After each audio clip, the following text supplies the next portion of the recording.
रही हो आप संडे स्पेशल के लिए? যেমন কি আমার তো চিকেন পছন্দ না, তো টুক করে বাজারে চলে গেলাম দুজন, নিয়ে আসছি কিছু স্পেশাল। দেখা যাক কি স্পেশাল এনেছি। আজকে কিন্তু অনেক দিন পরে পেয়েছি এগুলো, এত বড় বড়টা। अरे ना फेवरेट। তুমি ঠিক পেয়ে গেছো, এটা কি? এই যে এই যে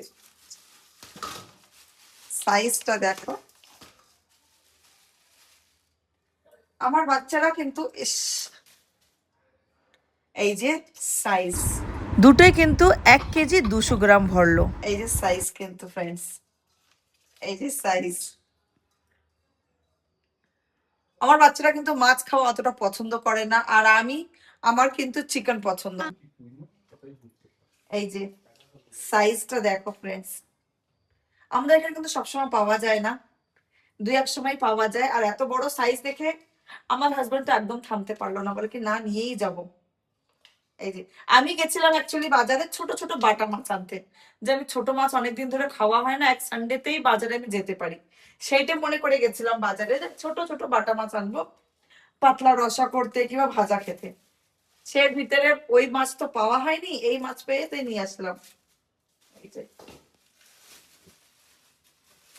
আর আমার ঘরে আমার বাচ্চারা কিন্তু মাছ খাওয়া পছন্দ করে না, যার জন্য মাছ টাছ বেশি আনা হয় না বাড়িতে। লেকিন আজকে মনে করলাম যাই, আর সেই ছোট মাছ তো পাওয়া গেল না, এই মাছ নিয়ে বাড়িতে চলে আসলাম। কি পারি, আর ইউ রেডি? यस। পরিটা একটু খায়। আমার বড় মেয়ে তো এইসব ছুঁয়েও দেখবে না। ছুঁয়ে তো দূরের কথা, ও তো ঘ্রাণও সহ্য করতে পারে না। যেদিনকে ঠিক পায় যে মাছ টাছ কিছু রান্না হচ্ছে কিচেনে, সেদিনকে বলে দেবে মা আমার কিন্তু খিদা নাই। পাগুলো কি মোটা মোটা আর বড়, যেরকম কি দুটো চিংড়িতেই ভরেছে 1 কেজি 200 গ্রাম, তো বোঝাই যাচ্ছে আর একটা চিংড়ি কিন্তু আধা কেজির উপরে।